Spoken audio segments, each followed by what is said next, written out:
back, Join Talk Indie Biz JBN. Akhirnya di episode kedua. Wah, kemarin episode pertama kita banyak sekali membahas soal kerdus dan teman-temannya, dan Mas Arif bagaimana dia sangat kreatif membahas tentang bisnis dan kreatifnya. Nah, untuk episode kedua gak kalah spesial lah, yang pasti kita akan mengundang beberapa narasumber. Yang pertama, untuk saat ini kita akan membahas soal banyak sekali tentang branding dan desain dengan Mas Hendrik Bayu. Wey, tepuk tangan ya apa sih teman-teman ini?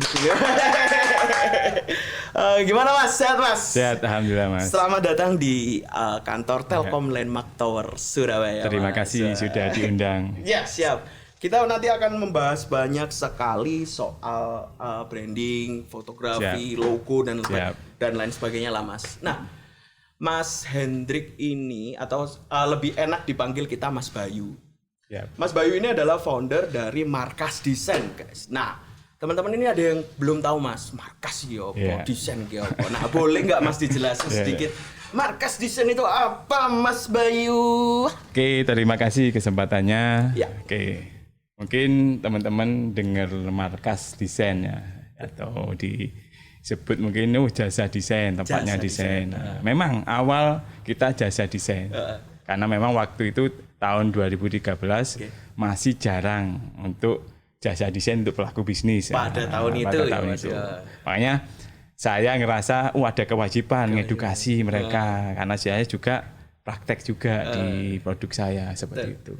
Ya, dan jadi semakin kesini kita Markas Desain nggak hanya desain aja, tapi kita juga ada mentoring, bahkan nanti ada aktivasi yaitu konten, video, foto dan lain-lainnya. Jadi kebutuhan pelaku bisnis untuk dia one stop solution di Markas. Dari berawal dari desain aja, sekarang ada mentoring sampai aktivasinya seperti itu. Oh, jadi selengkap itu ya Mas. Jadi kalau seumpamanya saya ini ingin bisnis celana jeans gitu Mas.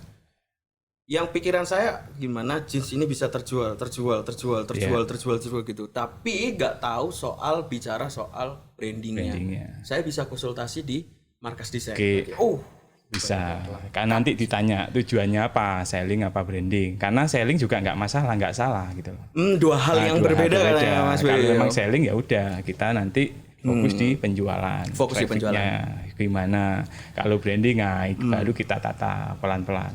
Mulai dari produk, market sampai kayak filosofi logonya bagaimana biar beda orang sampai paham atau sampai cinta dengan produk Anda. Nah, ini Mas, unik. Nah, ini sangat relate dengan kehidupan saya Mas. Nah, seberapa penting sih Mas kira-kira visual branding itu Mas? Seberapa penting Mas kira-kira Mas? Gini, sampai ibaratkan ketika melihat suatu benda, ketika bagus, atau orang lah ketika lihat sudah tampilannya bagus, bersih, rapi, pakaiannya juga indah dilihat, seneng nggak?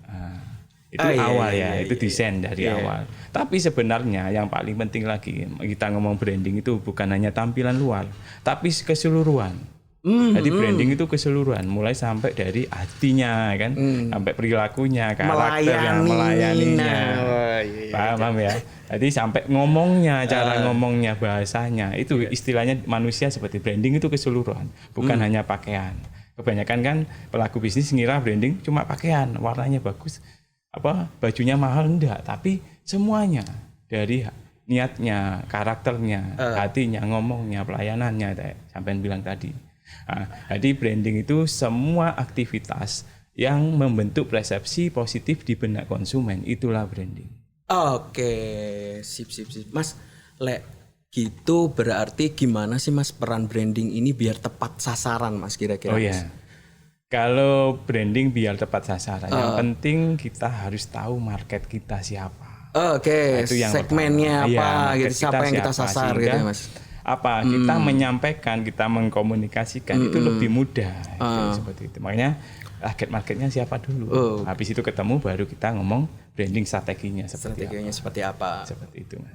Sesederhana kita mengenal nggak hanya logo aja. Padahal logo ini bisa mewakili bagaimana kita proses untuk produk kita ini seperti apa, proses pelayanan kita seperti apa dari visual logo seperti itu Mas ya. Oh, oke, siap. Jadi visual itu awal Mas, awal kenal orang.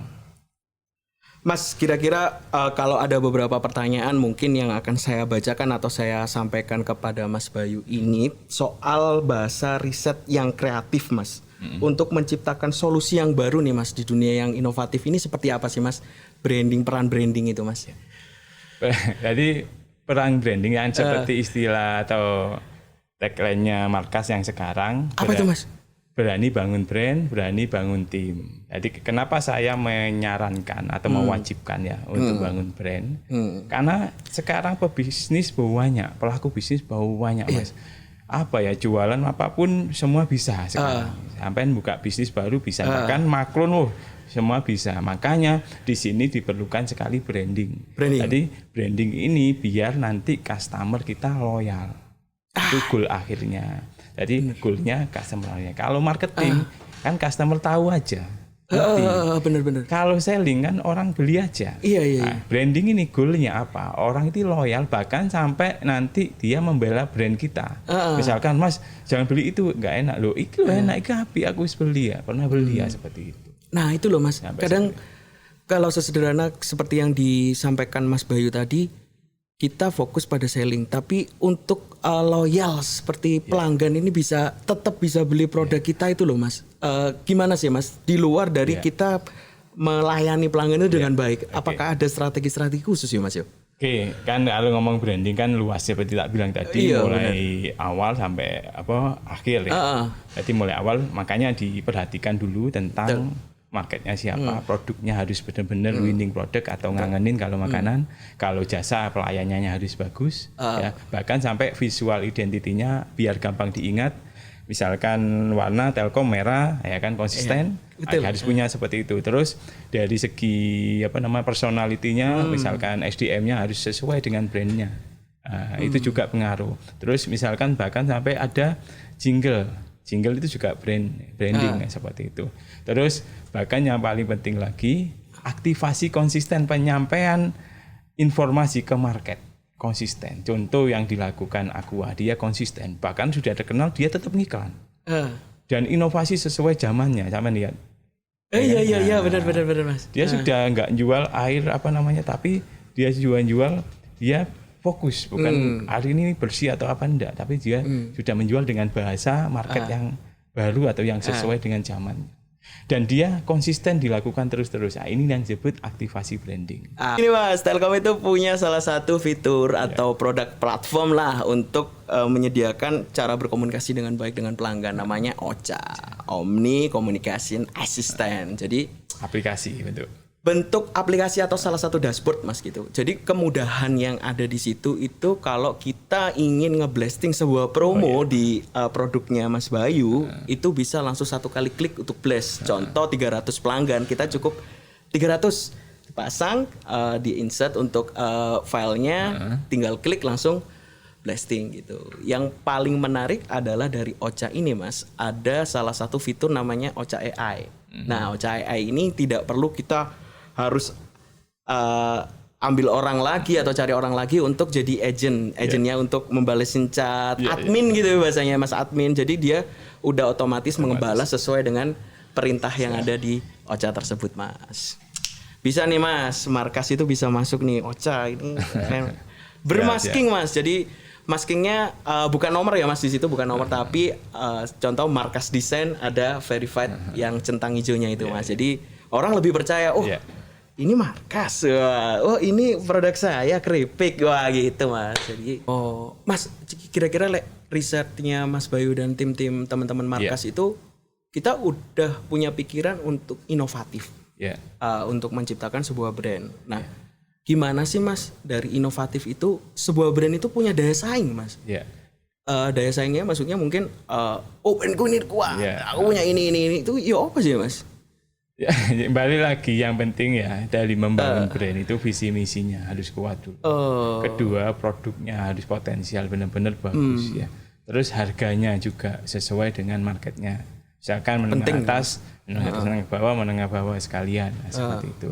Terus ini yang paling penting kan jarang dipahami pelaku usaha. Mereka kadang melupakan aktivasi. Ya, ini yang disebut dengan pentingnya aktivasi untuk konsisten sehingga produk atau brandnya ini terkomunikasikan. Ini harus konsisten ini. Iya, lewat medsos, semua medsos, TikTok, IG, YouTube semua, ya kita konsisten.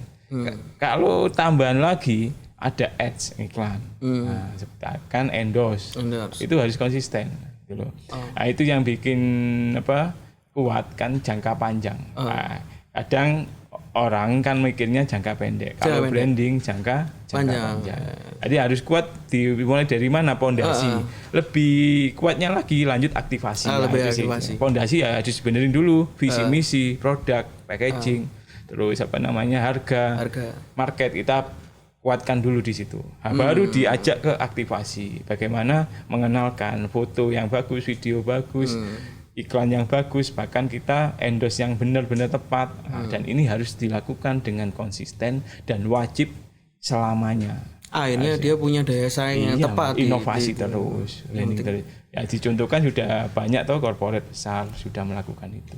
Nah, jadi di Mindibiz itu juga ada media-media untuk komunikasi atau pembelajaran gimana mengawali bisnis atau pelaku-pelaku bisnis. Sama seperti yang dilakukan teman-teman tim yang ada di Markas Desain Mas. Ya, cukup melalui daftar di link ini. Nah, itu gampang banget. Jadi teman-teman itu bisa tahu untuk membuka peluang usaha tadi yang saya jelaskan. Nah, pengembangan diri bahkan sampai ada ilmu wajib. Betul Mas, produk kita juga ada di situ Mas yang saya sebutkan tadi. Itu tadi kita sudah banyak membahas soal branding dan desain sama foundernya Markas Desain teman-teman semuanya. Tetap jangan lupa registrasi mindibiz.co.id.